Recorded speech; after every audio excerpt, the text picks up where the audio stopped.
Show me your heart. I know that it's beating.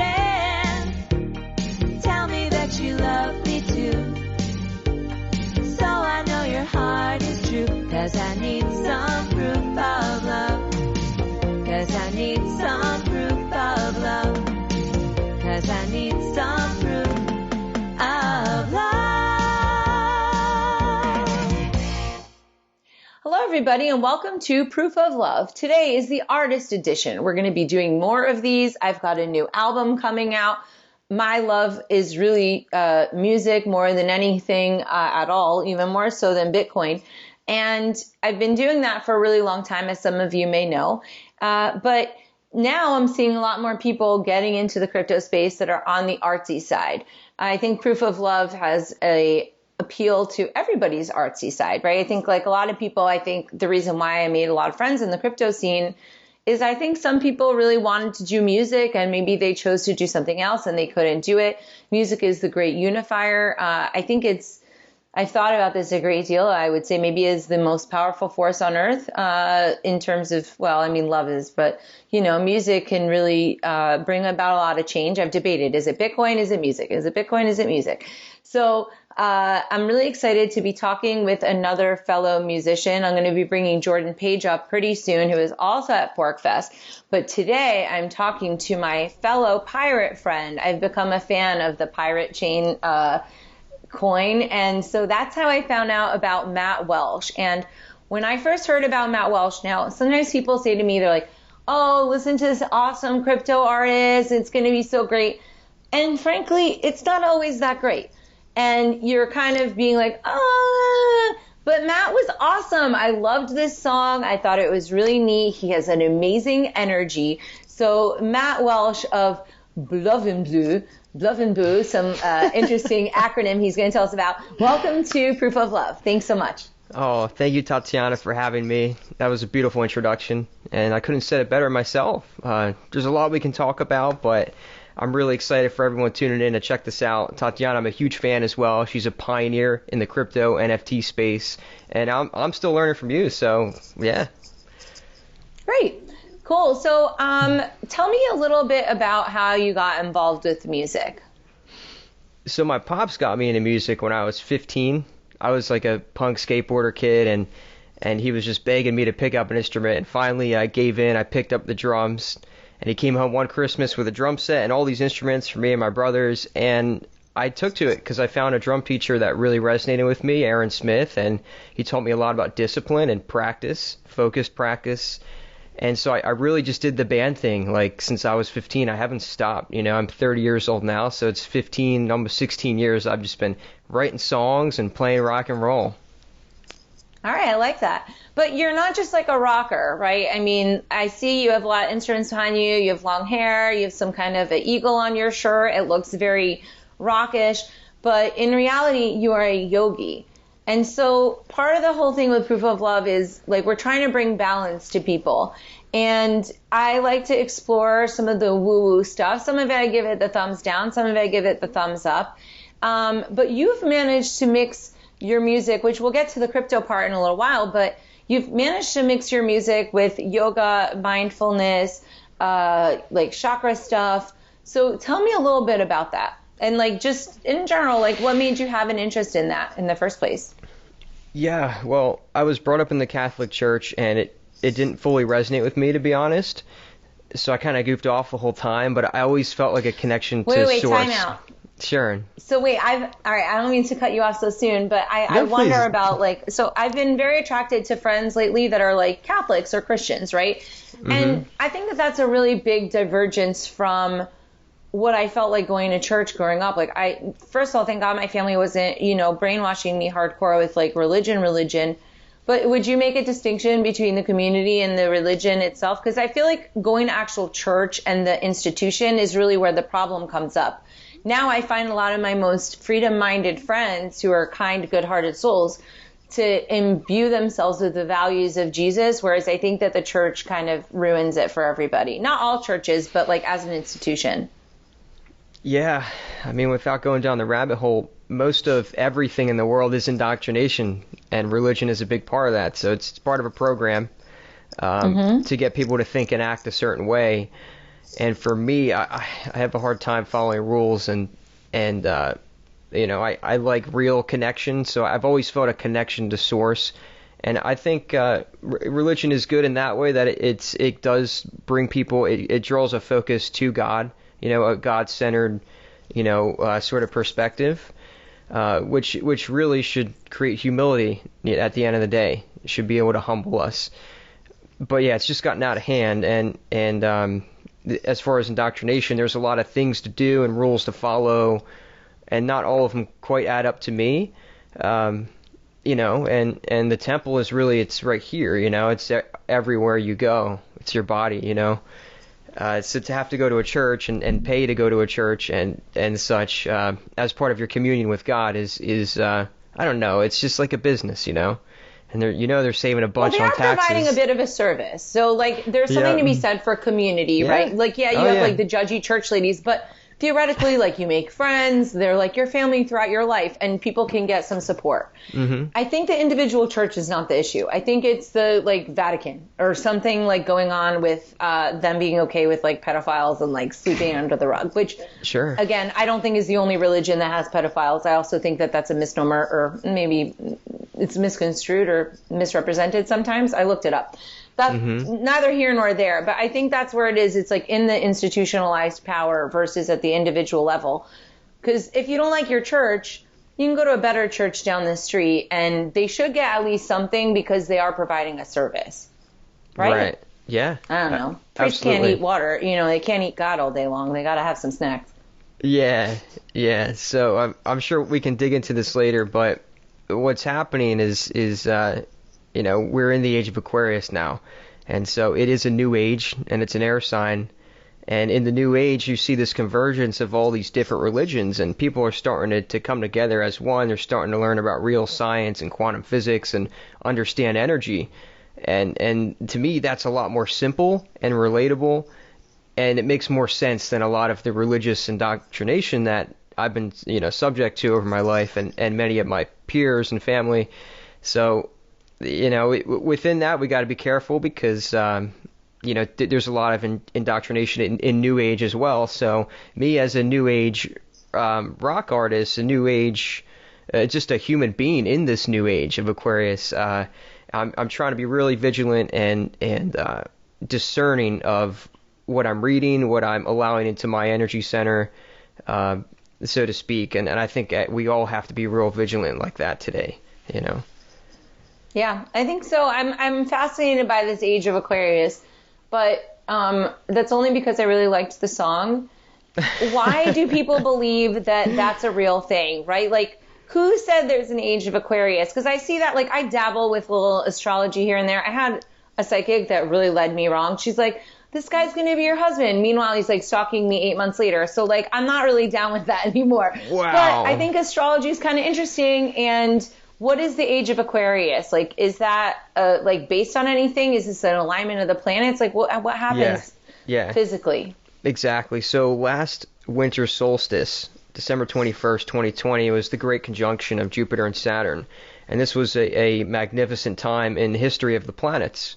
As above, so below, and there was so much drama playing out in the skies and astrologically last year, which is why it was chaos on the planet. I mean, with the COVID pandemic and the markets crashing, nobody basically working for a whole year. I mean, it was a beautiful time to be alive and live through it, especially if you understood what was happening on a higher level. So it's all very real, and I'm sure you've heard the expression that millionaires study numbers in business, but billionaires, they study the stars, and they work with the planets. So I'm very much in the belief that everything that has been happening has everything to do with the shift into the Age of Aquarius, out of the Age of Pisces, which is the age of Jesus, and, the fishies, the teacher. I mean, I don't know, man. It was the past, and, now we're in the future. And it's a little chaotic, and we're still kind of coming out of it. But I think by this 1 year anniversary, this next winter solstice, we're going to be kind of in it, Well, it seems definitely like things have certainly increased. What's your sign, baby? Yeah, I'm a Libra, so balance is, you got the right guy on the show. All right, I like balance. I'm a Leo myself. Okay, so you have the Age of Aquarius, fine. Still up for debate. I'm down. It feels definitely like things are going on. People are certainly waking up. And why are you winking at the thing? Are you like giving it like the secret Aquarius sign or something? I saw you do a little wink. I'm like, what's happening? Yeah, I'm not that secretive. Okay. Okay, cool. So you've had trainings in yoga, Qigong, food healing, meditation, plant medicine, breath work. How has that influenced your music? And tell me a little bit more about like what of those things is so appealing, and why do you think that it's real? Like, how do you know that it's not a placebo effect? With the caveat that I have read The Placebo Effect and Joe Dispenza books, and I'm not like completely not sold on it, but I'm curious what appeals to you about these things and makes it resonate. Have you had healing experiences yourself? You know, tell me a little bit about that, and then we'll go into how it influenced your music project. Yeah, absolutely. So I pursued all of these trainings and certifications as a student first and foremost. My first training being a 200-hour certification with Amber Melody of Shine On Yoga. That was here in Orlando. Beautiful training, and we studied each of the 7 chakras and all the poses that go with it, and all the healing foods that go with it, and the teas and the crystals. I mean, it was beautiful. And that sent me on the journey, which then I began to learn from Amma. And I got to receive my darshan and give Amma a hug, several hugs, and she gave me a mantra, and I went through her meditation certifications, and it's just, I mean, throughout the process, I was just becoming more and more connected with, like, who I am and the source, you know, and it's just, I felt totally in alignment, more in alignment, and that to me was so healing, and the community was very healing. And then I got involved with Jeff Primack of Qigong.com. I pronounce, what's Qigong? So Qigong it's ancient. It's like the most ancient Chinese practice of basically feeling energy within your body and merging it with the breath. So to this day, I feel like it's the most advanced practice that I've ever done. It still is. I mean, well, the breath work is the end all be all. And I realized this at my first Chi Revolution event with Jeff Primack. The first day, one of the first practices, everyone laid down in Shavasana on their mat, right on their backs, and we just breathed in and out through the nose, like. So not hyperventilating, but like it was a consistent, like steady warrior breath. And we did that for like 9 or 10 minutes, and it changed my life because, you know, I could just feel the energy, like my hands were shaking, and I could feel like the breath was just energizing my body, and like I almost felt like numb, you know. And I could feel it like targeting all these areas, like my knees and like my shoulders and my ankles, just from skateboarding for like almost 6 years hard, you know, like I could feel the breath and the blood flowing to those areas and just like nourishing, you know, those parts of my body that I'd neglected for so long. And then, oh man, it's so funny. Jeff comes up to me because he's got the mic. He's like, "What did you think of this?" And I was like, "Oh man." He's like, "I've done just about every plant medicine in the book, and that was the best I've ever experienced." He's like, oh my God. He was like, "So you're that guy?" It was so funny. Yeah. Okay, I'm a hippie. I've been a bit of a stoner. I get it, you know, but nah, man, for me, it's about the healing. It's about the connection to my body, to everyone else, to the source, you know, and it's been a journey. So tell me about how you made an album, like focusing on chakras. What's this about? Yeah, because it was like a multimedia project. Oh yeah, it was like my life's work basically. You know, all 15 years of doing music, and those songs were written over the course of 5 years. And then after I did this yoga training, the same studio that I did the training, it was this beautiful log cabin in East Orlando. And it's completely self-sustainable. Like, I mean, solar panels, rainwater catchment, like all wood. Like, it's just amazing, dude. So I did the training there, and I tried to get my teachers to stay and keep doing trainings, but they had to move on. So they put in a good word. I ended up renting that cabin and taking it over and turning it into this badass music studio. And towards the last 6 months of my lease there, I was like, I got to do this record. So everything just came together right after I did the yoga training. So the chakras were fresh in my head. And it just so happened that each of these 7 songs kind of fell into an alignment that they each relate to one of the 7 energy centers. And I just started putting it all together. My mother made artwork for each of the chakras, each songs, and my best friend Alex whipped up this beautiful website at BLUVNBU.com. We've got all the chakras, all the songs, all the info, and if I had to die, I wouldn't change a thing about the life that I lived. I'd do it all over again. Now that I've done this body of work, so. Well, hopefully it's not time to go yet. You got involved with crypto though, and at first you were a Monero king. You like Monero still, but now you are so inspired by Pirate Chain that you wrote them a song. So what's going on? Why didn't Monero get a song? Because they don't have a pirate. I know. Well, Monero's larger than life now, man. They're too big. They're too big for us little guys. Well, speaking for myself, you're pretty big too. But I'd have to say, I have to take it back. Like 2017 when my boy Mark said, dude, you got to look at Ethereum, man. So I bought an Ether. I watched it go from like $300 all the way up to $1,300. And I was like, whoa, this is real. And then that's when I started just going totally deep into crypto, studying the charts, finding out the best research out there.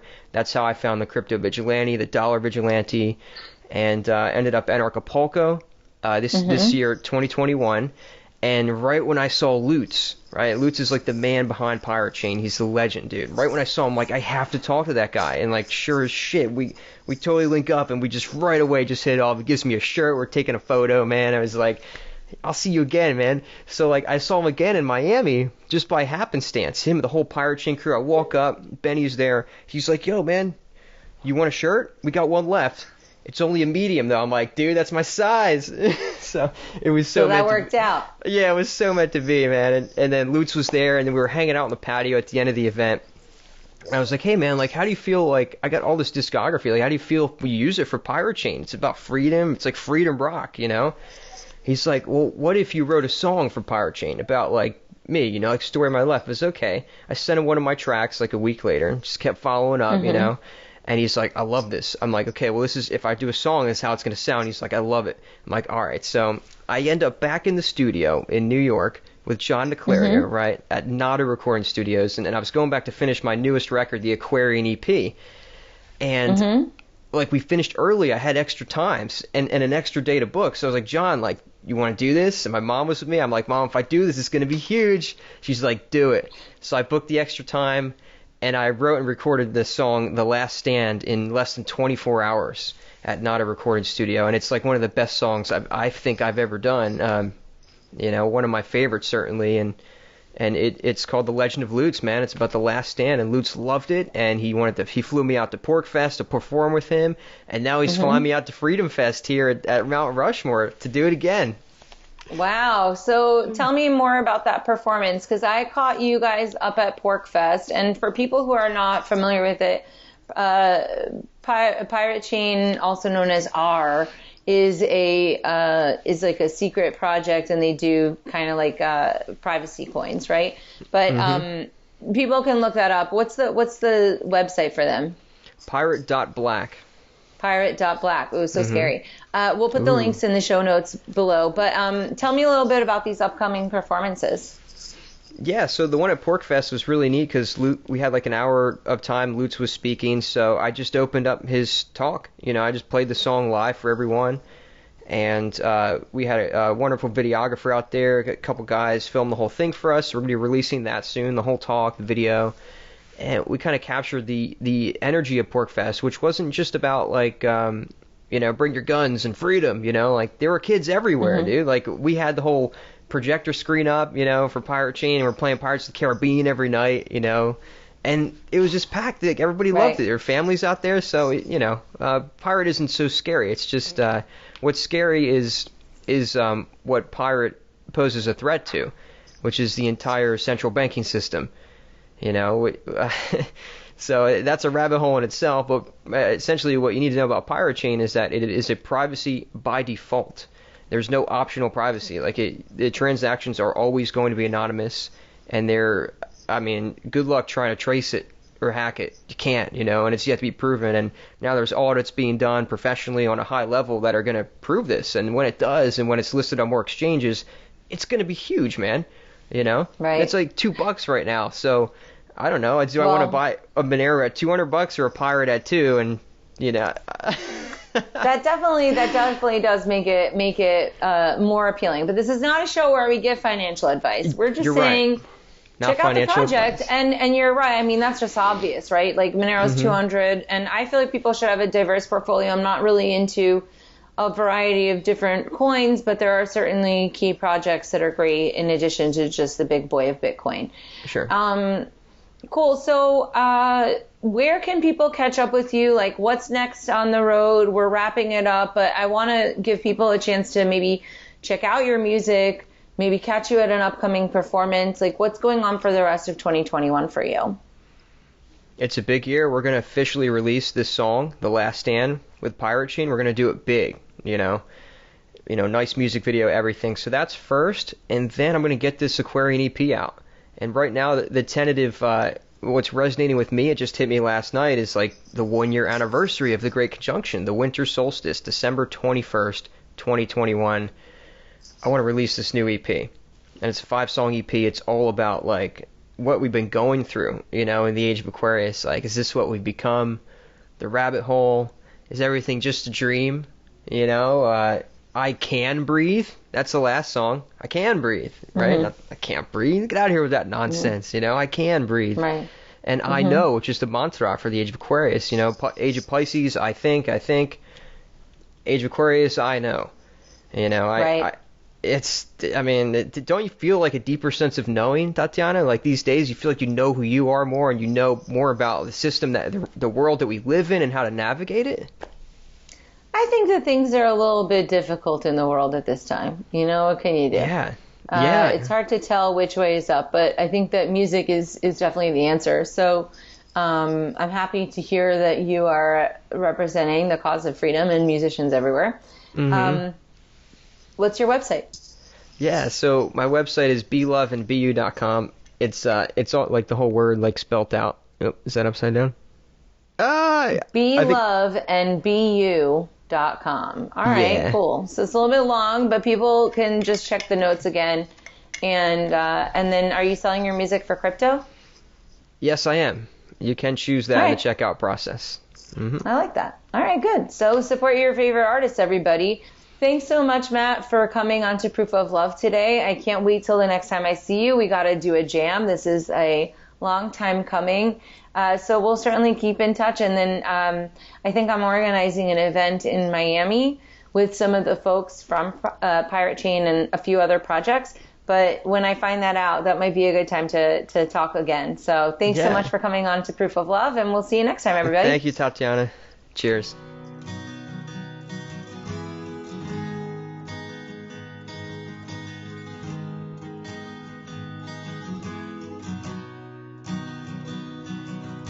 I work to eat and sleep and just repeat.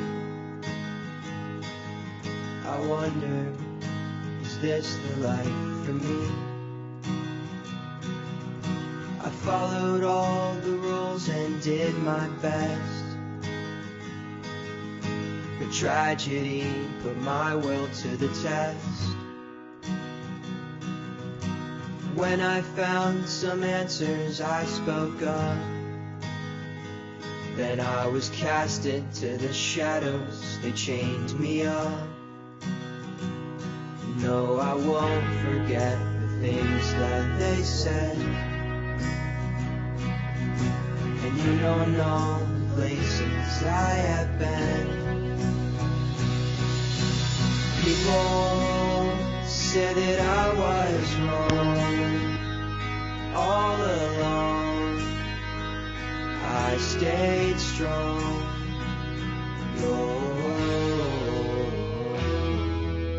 Batten down the hatches. This is the calm before the storm. The system has been broken, and soon will be no more. The tools, they can enslave us, but they can set us free. This is the last stand for our freedom and our privacy. No, I won't forget the things that they said.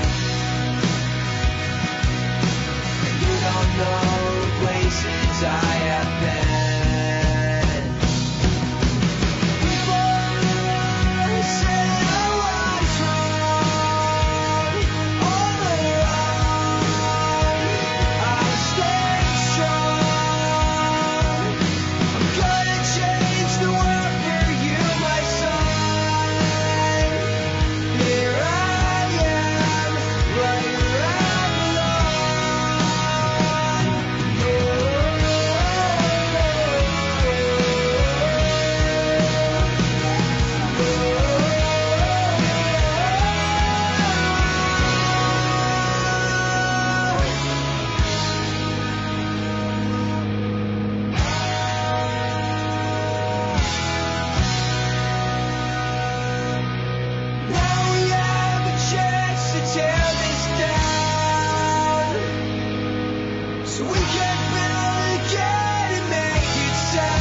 like cryptocurrency, politics, economics, activism, or art? Then check out The Tatiana Show, where you can learn all about it in a fun and non-intimidating way, as if you're just hanging with friends. Go to thetatianashow.com and listen now. Proof of Love has been brought to you by CryptoMediaHub.com, a boutique marketing and PR agency for Bitcoin and beyond. Show me your heart. I know that it's beating. Tell me that you love me too. So I know your heart is true. 'Cause I need some proof of love. 'Cause I need some proof of love. 'Cause I need some proof of love. Thank you for listening to Proof of Love. Please follow us on Twitter, Facebook, and Instagram at Proof of Lovecast. More episodes can be found at proofoflovecast.com. And make sure you leave a review on iTunes and tell your friends. You are listening to Proof of Love with Tatiana Moroz and Lauren Kasovitz. This show may contain adult content, language, and humor and is intended for mature audiences. If that's not you, please stop listening. Nothing you hear on Proof of Love is intended as financial advice, legal advice, therapy, or really anything other than entertainment. Please take everything that you hear with a grain of salt. Oh, and if you're hearing us on an affiliate network, the ideas and views expressed on this show are not necessarily those of the network that you're listening on, or of any of the sponsors or affiliate products that you may hear about on the show.